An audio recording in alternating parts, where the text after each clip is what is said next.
안녕하십니까. 채권 추심하는 김 팀장입니다. 김 팀장은 작성일 기준 고려 신용정보라는 신용정보 회사에서 21년째 영업 직원이 아니고 직접 대금 회수하는 전국 추심 팀장입니다. 오늘 영상은 김 팀장이 신용정보 회사의 채권 추심 위임 계약서와 위임 의뢰서에 대해서 제가 좀 말씀을 드리려고 하고요. 요즘 제가 근 한 일주일 정도 제 블로그를 김 팀장이 하고 있는데, 블로그를 이렇게 작성하고 안 한 지 한 1년 정도 됐거든요. 그런데 김 팀장이 자고 이렇게 일어나니까 구독자가 2,000명이 넘었더라고요. 그래서 제가 우리 구독자분들께 어떻게 하면은 정말 이 채권 추심에 유용한 정보를 드릴까 이렇게 생각을 해서 한 일주일 정도 지금 한 미친 듯이 제가 블로그 작성을 했습니다.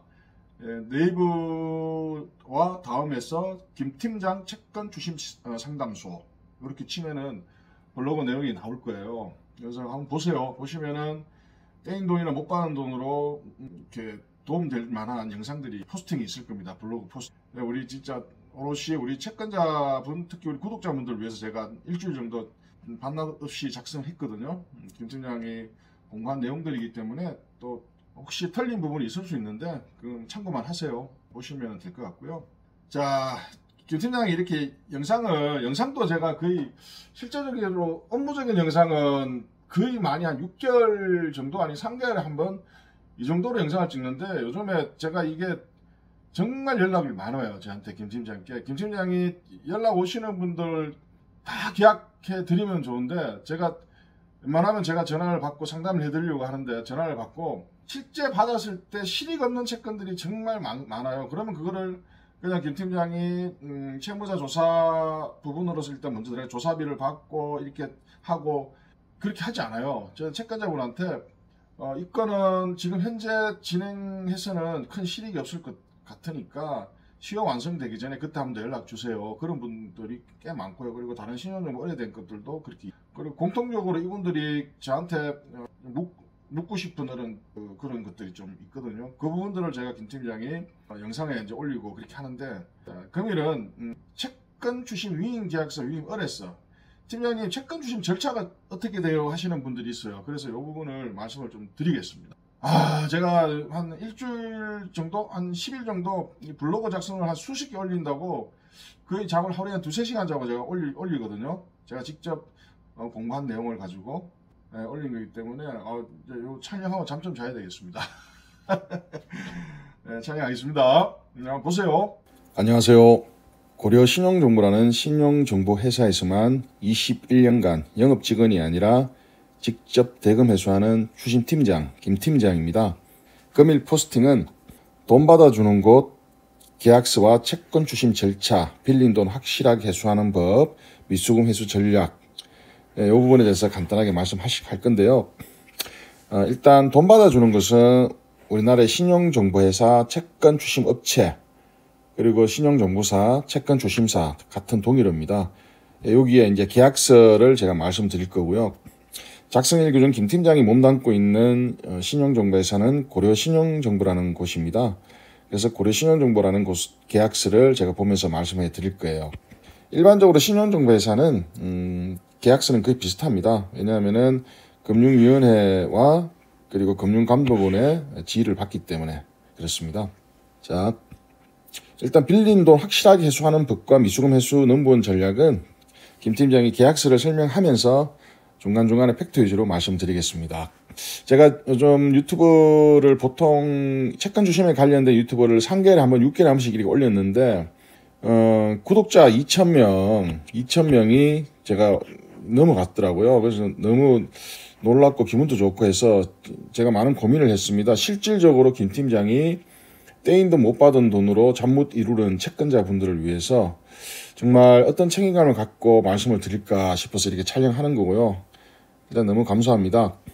김 팀장이 21년 동안 직접 대금 회수하는 채권 추심 팀장으로 있으면서 있었던 경험들을 우리 좋은 채권자분들을 위해서 성심성의껏 팩트 위주로 말씀드리겠습니다. 자, 제가 정리는 정말 많이 했습니다. 그렇지만 간단하게 말씀을 드릴게요. 일단 신용정보회사는 신용정보회사를 지휘하는 주요 기관이 있습니다. 금융위원회는 신용정보회사의 법률 제정과 정책 수립을 이제 하기 위해서 이제 있는 기관인데, 실제 신용정보회사가 일단은 규정을 제일 이렇게 감독하는 기관은 금융감독원입니다. Financial Supervisory Service, FSS, 우리나라 금융감독인데, 업무 검사 및 감독, 신용정보회사의 업무를 검사, 규정 준수를 감독합니다 하는 금융감독원의 지휘 통제를 받습니다. 신용정보회사는.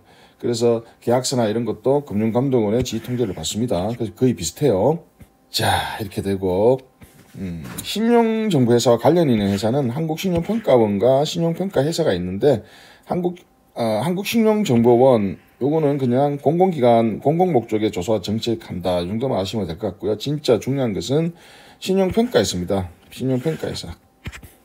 신용정보회사는 신용 수집을 해서 이제 이렇게 판단하고 이렇게 할 수가 없어요. 신용정보회사는 뭐냐면은 신용평가회사에 있는 자료를 가지고 와서 신용정보회사가 이용하는 겁니다. 신용정보회사에서 일하는 김 팀장 같은 신용관리사들이, 그죠?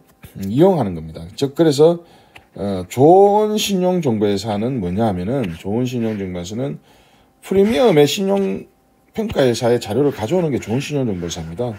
프리미엄 자료. 예? 프리미엄 자료. 이게 좋은 신용정보회사입니다. 뭐 채권자가 사무실 방문해서 뭐 커피 좋은 거 주고 이런 게 좋은 신용정보회사가 아니고, 신용평가회사의 자료를 얼마나 더 좋은 프리미엄 자료를 가져오기 위해서 계약하느냐, 더 많은 계약을 한 신용정보회사가 최고 좋은 신용정보회사다. 꼭 기억하세요. 그죠? 신용평가회사. 우리나라에 수집하고 평가하는 회사는 신용평가회사밖에 없습니다. 신용정보회사는 신용평가회사가 절대 아닙니다. 신용정보회사는. 굉장히 중요한 말이 있습니다. 자, 이렇게 대충 읽고. 자, 신용정보회사는 하는 일이 두 가지가 있습니다. 채권 추심과 신용조사. 그죠? 신용조사. 채권 추심과 신용조사. 채권자의 위임을 받아서 채무자의 신용정보를 조사하고 채권을 추심하는 역할을 합니다. 자, 신용평가회사. 제가 아까 말씀드렸죠. 진짜 중요하다고. 기업이나 개인 신용도를 평가하고 신용 등급을 전문한 전문기관입니다. 이 신용평가회사가 실질적으로는 모든 신용을 수집해서 신용 등급도 매기는 전문기관입니다. 그러니까 신용정보회사는 신용평가회사와 더 좋은 계약을 하느냐에 따라서 더 좋은 신용정보회사가 나누어지는 겁니다. 그것만 생각하시면 돼요. 예, 그게 제일 중요합니다. 자, 일반적으로 주요 신용정보회사는 이런 신용정보회사가 있죠. 근데 이 중에서 특이한 거는 나이스 신용정보회사라고 있는데, 나이스 신용정보. 이 나이스 신용정보회사가 나이스 신용평가하고 같이 있는 회사로 제가 알고 있습니다. 김 팀장은 작성일 기준 고려 신용정보라는 이 신용정보회사에서 만 21년째 영업직원이 아니고 직접 대금 회수하는 추심팀장으로 있습니다. 전국 추심팀장입니다. 제가 고려 신용정보 얘기를 21년 전에 간 거는 제가 강남에 있을 때, 강남에 살 때 집에서 가까워서 여기서 적응한 거 별 이유는 없습니다. 근데 제가 보니까 신용정보회사가 신용평가에서 같이 있는 거는 나이스 신용정보회사, 나이스 평가회사 요 두 개. 요가 아마 유리하겠죠? 그죠? 예, 요거는 참조하십시오. 채권자분들이. 자, 신용정보회사는 주로 채권 추심 업무를 수행하고 채무자 재산 상태와 변제 능력을 조사해서, 그죠? 예, 이 내용을 바탕으로 채권을 회수한다. 그죠? 신용정보회사는 직접 신용평가를 수행하는 것이 아니다. 그죠? 예. 이미 존재하는 신용평가회사에서 제공받은 정보를 활용한다. 이게 굉장히 중요해요. 일반적인 분들은 이 부분을 전혀 몰라요. 그래서 좋은 신용정보회사란 여기에 있는 신용평가회사하고 얼마나 프리미엄 계약을 많이 한 신용정보회사다. 프리미엄 계약을 많이 한 신용정보회사라고 해도 일부만 보는 것은 의미가 없죠. 뭐 지사장이나 기득권이 있는 직원들 필요 없습니다. 모든 구성원들이 볼 수 있는 자료가 프리미엄일 때 프리미엄일 때 좋은 신용정보회사다. 그렇게 생각하시면 되고요. 자, 이렇게 해야 되고, 물론 신용정보회사하고 신용평가회사는 금융시장의 안정과 신뢰성을 높이는 데 기여한다. 김 팀장도 21년째 단 하루의 경력과 직업 단절 없이 신용정보회사에서 일을 하고 있지만 이런 자부심이 있습니다. 이렇게 자부심은 있습니다. 자, 김 팀장이 현재 작성일기 중 오늘까지 몸담고 있는 회사가 고려신용정보라는 곳인데 여기에 계약서를 토대로 해서 제가 간단하게 설명을 드리겠습니다. 자, 목적은 계약서 목적은 갑은 채권자입니다. 채권자가 채권 출신 업무의 신용조사 업무를 신용정보회사에게 위임하면서 필요한 사항을 약정하는 겁니다. 용어 정리. 채권은 채권자가 보유한 채권입니다. 그렇게 생각하시면 되고, 채무자는 채권자에게 변제를 하지 않은 자를 말하는 거고, 채권 주심은 채무자의 소재 파악, 재산 조사, 변제 독촉, 변제금 수령 등의 채권을 확보하기 위한 모든 행위를 채권 주심이라고 합니다. 채권자의 권리를 확보하기 위한 모든 행위, 그것을 채권 주심이라고 생각하면 됩니다. 수수료는 채권자가 신용정보회사에게 지급하는 금전, 위임을에서는 계약 체결에 필요한 별지서지, 위임을에서 이따가 말씀드릴 겁니다. 대리인은 신용정보회사와 계약할 때 채권자로부터 위임을 받은 자를 말하는 거고요. 신의성실 원칙, 이게 굉장히 중요합니다. 신의성실 원칙. 자, 채권자와 신용정보회사하고 계약을 하지만 실제 일은 신용관리사가 합니다. 신용관리사. 이 신용관리사, 직접 일하는 신용관리사하고 채권자하고 신의성실이 없으면은 절대 대금 회수율이 올라가지 않습니다. 그죠? 신의성실. 자, 신의성실은 여기 제가 각주에 붙여놨습니다. 계약 당사자 간의 상호 신뢰와 성실을 바탕으로 행동해야 한다는 법적 원칙. 상호 신뢰, 성실. 결국 믿음입니다. 믿음. 그죠? 믿음. 신의성실. 그리고 선량한 관리주의자 의무. 선량한 관리주의 의무는 일반적으로 요구되는 주의와 관리를 일반적으로 요구되는 주의와 관리를 다하여 업무를 수행해야 하는 의무. 그죠? 나쁘게 하면 안 되나 이거죠. 일반적으로 주의와 관리를 다하여 업무를 수행해야 한다. 그 의무가 있고요. 채권 주심 위임계약서. 이 계약은 계약 체결일부터 바로 효력이 발생한다는 거. 계약해서 시그네처 한 동시에 바로 효력이 발생합니다. 그렇게 생각하시면 돼요. 그렇게 생각하시면 돼요. 즉 효력이 발생한다는 것은 채무자가 계약 후 채권자 통장으로 입금이 되면은 신용정보회사로 수수료를 입금해야 된다. 그렇게 생각하시면 됩니다. 계약 기간은 1년으로 한다. 1년을 하지만 1년 전에 1개월 전까지 채권자가 별도 의사 표시하지 않으면은 자동 연장된다. 1년씩 자동 연장. 그렇게 생각하시면 되고, 신용정보회사 주심 활동을 관리한 소송 절차 진행, 채권 보존 조치 완료, 강제집행 절차 등 이런 거는 갑은 일방적으로 계약 해지하거나 거부할 수 없다. 이게 뭐냐면은 이런 법적인 절차가 이미 진행한 것들은 채권자는 일방적으로 계약을 해지 못한다. 그 말입니다. 하거나 또 계약의 자동 연장을 거부할 수 없으며 을의 추심 활동이 종료될 때 공개하기 위한 것이 중요합니다. 그러니까 법진행하면 들어간 거는 채권자가 마음대로 못한다 이 말이에요. 법진행. 그죠? 법진행이에요 이게 법진행. 법진행은 법무사를 통해서 합니다. 거래법무사. 굉장히 비용이 사고 신속한 장점이 있습니다. 비용이 저렴하고 신속하다. 그죠? 그렇게 생각하시면 되고. 채권 추심 업무의 내용과 범위. 자, 채무자에 대한 재산조사, 신용조사, 소재 파악, 채무자인 전화, 채무자 등으로 변제금 수령, 그죠? 채권 확보를 위한 일체 행위를 채권 추심이라 그랬잖아요. 자, 그렇게 생각하시면 되고, 중요한 것만 제가 말씀드릴게요. 자, 채권 추심 업무 위임 방법. 위임은 채권자가 아닙니다. 채권자가 채권자의 권한을 위임해 주는 거예요. 그죠? 그렇게 생각하고, 자, 채권자는 채권 추심 업무의 수행과 관련하여 다음 각호에 해당될 때는 각각 합의해야 된다. 그죠? 요 각호 11일 요런 경우에 있을 때는 반드시 담당 신용관리사하고 사전 미리 합의해야 됩니다. 자, 어떤 게 있을까요? 채무자의 재산을 발견했을 때 채권자는 담당 신용관리사한테 이야기해야 된다. 그리고 채권의 대물 변제 또는 분할 약정에 관한 사항. 대물 변제, 채권자가 직접 채무자하고 대물 변제하고 분할 약정하면은 담당한테 이야기해야 되고, 그리고 채무자가 채권자한테 쫓아가서 원리금 좀 감면해달라고 이야기하는 경우가 많아요. 담당 신용관리사가 아무래도 이야기하기가 껄끄러우니까 요럴 때도 무조건 채권자는 이야기해야 되고, 그리고 채권자가 생각해서 특별히 중요하다고 생각할 때는 이야기해야 되고, 이런 사유가 발생되면 즉시 을에게 통지해야 됩니다. 그죠? 그리고 채무자 소재 파악한 경우, 재산 발견한 경우, 제3자가 변제를 하거나 변제 의사를 밝힌 경우, 채권을 포기 면책 또는 감면한 경우, 채권 출신과 관련해서 법적 조치에 착수한 경우, 이럴 때도 신용관리사한테 이야기해야 돼요. 채권자는 채무자가 민원을 발생하거나 민형사상 절차가 진행된 경우, 채권 존재 여부에 관한 다툼이 생긴 경우, 그죠? 다툼. 채무자가 갑자기 뜬금없이 손해배상을 청구한다든지, 야, 내가 너한테 돈 줄게 해서 할 때는 즉시 신용정보회사의 신용관리사한테 이야기해야 됩니다. 그리고 채무자가 사망했거나 파산 면책 회생 절차할 때, 이것도 신청한 걸 이야기해야 됩니다.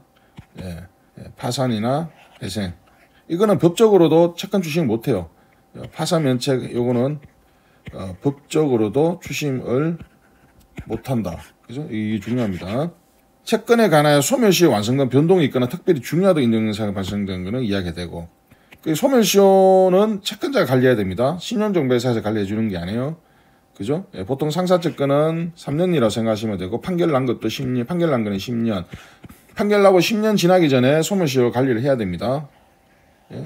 관리를 하지 않으면 소멸시효 완성이 되버려. 이거는 채권자가 해야 됩니다. 자, 갑의 주소, 채권자의 주소, 상호 연락처, 변제금, 수령 계좌 등 변경이 된 게 이거 중요합니다. 채권자 중에는 수령 계좌가 압류로 막힌 경우가 있었는데 놔두면 안 돼요. 빨리 신용정보에서 담당자한테 연락하던 신용정보에서 관리 쪽에 연락하셔가지고 변경해야 됩니다. 자, 각주에 아까 위에 나왔죠? 대물변제. 대물변제는 채무자가 금전 대신 다른 자산으로 채무를 변제하는 행위를 말합니다. 자, 변제금 수령 및 인도 등. 갑, 채권자는 변제금 수령을 위하여 갑의 명의로 된 금융계좌를 지정하여 위임을해서 기재해야 한다. 그죠? 계좌를 위임을해서 가르쳐라 이 말이죠. 을은 갑의 정보 유출을 방지하기 위해서 신용정보회사 계좌로 변제금을 수령할 수 있다. 요거 그죠? 그러니까 신용정보회사 계좌로 받을 수가 있어요. 을이 변제금을 수령한 경우에는 추심 성공 수수료를 공제하고 이 수수료를 지하고 변제일로부터 3년의 이내에 계좌로 입금한다. 보통 김 팀장이 보니까 그 다음날 바로 자기날 입금하더라고요. 3년까지 안 가더라도. 수수료가 만약에 계약을 20% 했으면은 공제금은 22%가 됩니다. 부가세가 있습니다. 부가세. 그죠? 계약을 30% 했으면은 33%. 그렇게 생각하시면 돼요. 추심 성공 수수료 외에 각각 을사의 상호 정산 금액이 있는 경우에 을은 갑에게 사전에 통지하고 이를 인도해야 할 변제금에서 상계한 후 해당 차익을 갑에게 인도할 수 있다. 이 경우에는 통상적으로 정산과 통지의 소용에서 고려하여 전항의 인도기간을 합리적인 변호에서 인정할 수 있다. 채권 순금 수수료 외에 뭐 다른 갑과 을 사이에 상호 정산 금액이 있을 수 있잖아요. 이런 거는 또 미리 또 이야기해서 해야 된다. 그 말입니다. 채권 추심 업무의 실적 인정금이 이거 굉장히 중요하죠.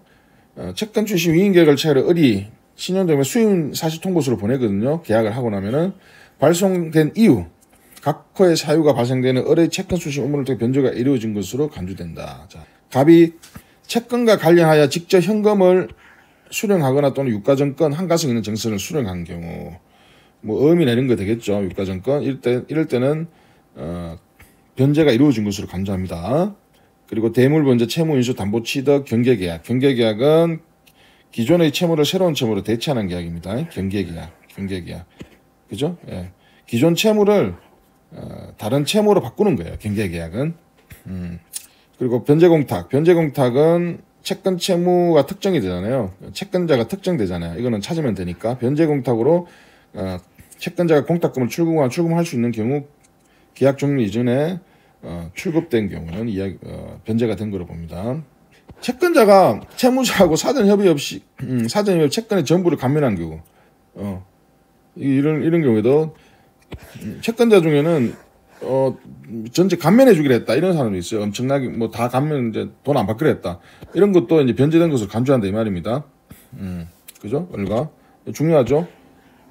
채권자하고 채무자하고 아웅 이게 서로 짜고 치는 거죠. 요럴 때도 신용정보에서는 누구끼리 짜고 쳐서 돈 갚아야 돼 이 말이에요. 을의 채권 추심 업무로 발견된 재산을 통해 갑이 변제를 받거나 변제가 확실한 상태에서 종료된 경우는 그죠? 채권 추심 업무로 발견된 재산은 변제된 것으로 보고 갑이 채무자를 상대로 취한 법적 조치와 관련한 계약 기간 중에 을의 조력으로 그죠? 갑이 변제를 받던 경우 그죠? 을이 법무사를 통해서 이렇게 해라 저렇게 해라 했는데 그런 조력으로 변제를 갚을 때는 변제한 걸로 봅니다. 채무자의 영업금이 그 밖에 권리, 특허, 상표, 실형실한거, 의장금, 무형자산 등을 갑이 양수할 경우 이때도 변제를 평가 금액을 근거하여 각각의 서면으로 합의한 평가 금액으로 산정한다. 그죠? 을이 추심 진행 중인 채권을 갑이 변호사를 선임하는 소송 중 협의를 했거나 성수 일부 성수 인락 하에 사용줘서 그 밖의 판결을 갑이 직접 변제금을 수령한 경우 이때도 변제금을 받는 건데 변호사를 사서 이렇게 성수 일부 성수 인락 하에 조정했고 변제금을 받았더라도 그죠? 변제를 받았더라도 추심 진행 중이었기 때문에 이 채권도 변제를 받은 걸로 해야 되기 때문에 수수료를 지불해야 된다. 자, 일단 이렇게 되어 있습니다. 오늘은 여기까지 하겠습니다. 시간이 너무 많이 걸리니까 오늘은 이렇게 하겠습니다. 그죠? 예, 오늘은 요 4부까지 하겠습니다. 4부까지. 예. 김 팀장이 요 근래에 제 유튜브 유튜브도 하지만 블로그도 있습니다. 네이버 다음에 김 팀장 채권 추심 상담소 블로그가 있는데 근 10일 정도 정말 채권자한테 유용한 블로그를 올려드렸습니다. 제가 블로그 활동 거의 1년 동안 하지 않았어요. 1년 동안 블로그 활동을 하지 않았는데 아니 구독자 2,000명을 넘고 보니까 너무 감사한 거예요. 그래서 그분들을 위해서 블로그도 정말 도움이 되는 블로그를 올렸으니까 김 팀장 채권 추심 상담소 꼭 떼인 돈이 있는 채권자분들은 제 블로그 가서 자기한테 도움이 되는 것을 꼭 공부하세요. 자, 오늘은 김 팀장이 좋은 채권자를 위해서 또 이렇게 영상을 촬영했습니다. 자, 김 팀장 그만 다음에 또 2부로 찾아뵙겠습니다. 감사합니다.